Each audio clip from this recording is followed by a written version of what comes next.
Bwana Yesu Kristo asifiwe. Bwana Yesu asifiwe. Na kusalimia kwa jina la Yesu Kristo. Mungu akubariki sana. Naamini Mungu amekulinda kama vile amenilinda. Nimekuwa na juma la baraka. Na siku leo Mungu amenipatia neema tena ya kupata kuletea neno. Na Mungu wetu akubariki. Neno la kukupatia matumaini. My name is Evangelist Joseph Mwitari, nimeokoka. Na leo tunasoma kitabu kinachoitwa cha Mathayo chapter 13 verse 31. Matthew chapter 13 verse 31. Mungu akubariki sana. Tunapoenda kusikiza hili neno la Mungu, ifuatilie na Mungu wetu akubariki sana.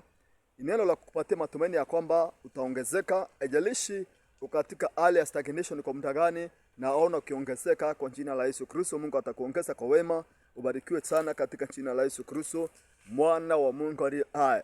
Na maandiko yenyewe yanasema hivi, Yesu Kristo alikuwa anahubiria wale watu ambao wanaomwamini, na alikuwa anawaambia kwamba kuongezeka katika ufalme wa Mungu, hiyo ni jambo linalowezekana. Katika kitabu hicho inasema kwamba akawatolea mfano mwingine Yesu Kristo, akawaambia kwamba ufalme wa mbinguni umefanana na mbegu ya haradali aliyoitoa mtu mmoja akaipanda katika shamba lake.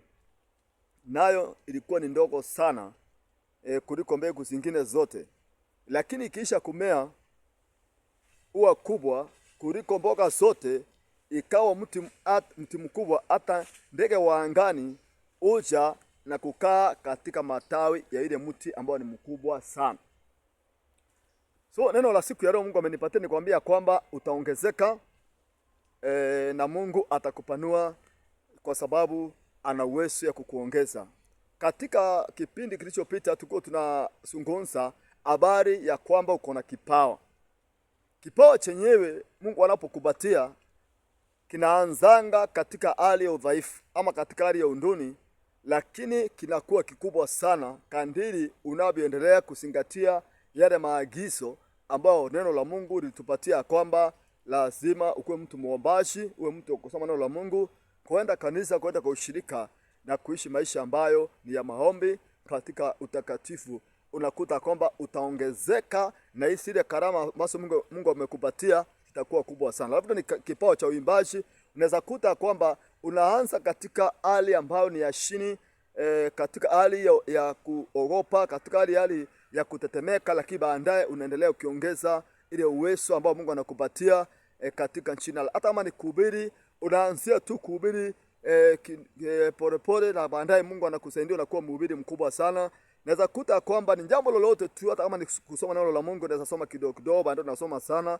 Kama ni maombi, unaanza tu kuomba kidogo, baadaye unaomba sana. Yaani kuna kuongezeka katika ufalme wa Mungu. Na ndio Yesu Kristo akawapatia mfano wa mafumbo ambao nimekufafanulia, akisema kwamba aliwatolea mfano wale wanafunzi, akiwaambia kwamba ufalme wa mbinguni unafanana na mbegu ya haradali. Kuna mbegu ndogo sana ambao unapoiona ni kama karatasi ndogo sana, lakini inapopandwa inapita zile mbegu kubwa kama watermelon, inakuwa mti mkubwa sana, paka ndege wa angani wanakuja wanajenga biota katika ule mti.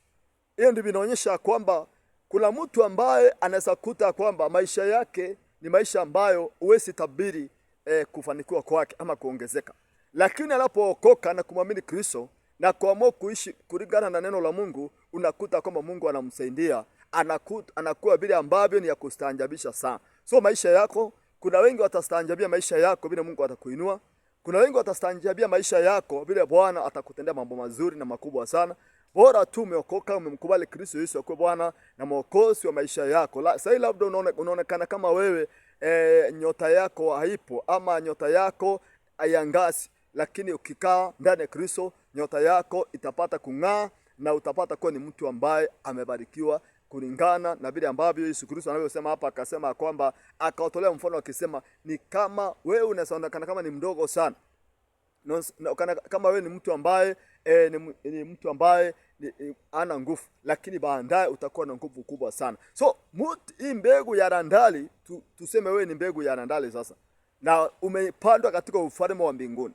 katika ufalme wa Mungu. Kanisa ama wokovu ama utakatifu katika Kristo unaitwa ufalme wa Mungu. Wale watu ambao wameokoka wote wako chini ya utawala ya ufalme wa Mungu, wanatawaliwa na Mungu mwenyewe. Mungu ndiye ambaye ni mfalme wao, yeye ndiye ambaye anawaongoza na wako katika miliki ya Mungu. Mungu ndiye mfalme wao. Kwa hivyo katika siku ya leo ni Mungu anakutia moyo, anakuambia kwamba usione kama ya kwamba maisha yako hayawezi kufanikiwa tena kwa sababu hukusoma, kwa sababu wewe ni familia ambayo ni maskini, kama wewe ni mtu ambaye maisha yake hakuna watu ambao wanamuunga mkono, hakuna vile ambavyo ana marafiki, hakuna vile ambavyo hata kuna mtu anaweza kusuggest ya kwamba atakuwa ni mtu ambaye amefanikiwa. Lakini kwa sababu umeokoka, kwa sababu umemkubali Kristo, Mungu atakuongeza. Ni kwa sababu kile kipao tulichokuwa tunasema kipindi ambacho kilipita, Mungu wetu anaweza kukubariki na ukuta kwamba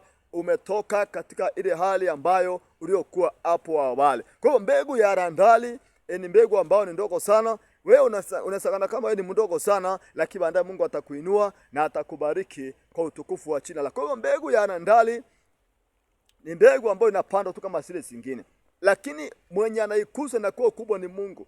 Haitategemea chochote kile ama mtu yeyote yule ukapata kufanikiwa. Yule Mungu wa mbinguni ndiye atakuinua. Yule Mungu wa mbinguni ndiye atakubariki. Yule ambaye alisiomba mbingu na nchi, yule ambaye haendi kuulizia nimbariki huyu ndanda ama nibariki huyu ndugu ama hapana, yeye anafanyanga kama vile anavyotaka na anafanya bila mapendeleo. Angalia sura za watu.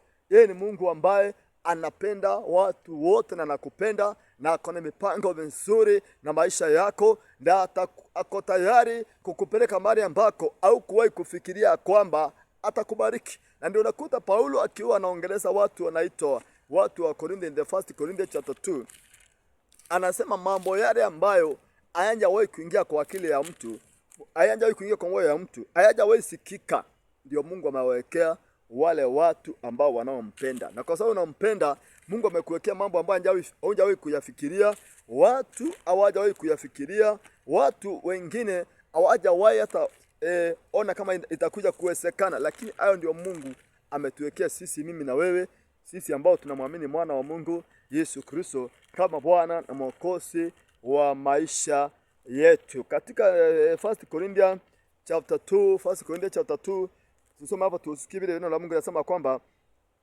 inasema kwamba katika hiyo 1 Corinthians chapter 1 inasema hivi: basi ndugu zangu, mimi nilipokuja kwenu sikuja kuwahubiria siri ya Mungu kwa ufasaha wa lugha.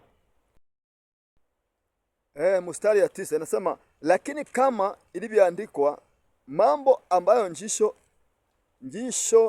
alikuyaona wala sikio alikuyasikia wala ya kuingia katika moyo wa mwanadamu, mambo ambayo Mungu aliwaandalia wampendao. Haya mambo Mungu amekuwekea mazuri, hayajawahi kuingia kwa akili ya mtu, wala sikio alijawahi kusikia.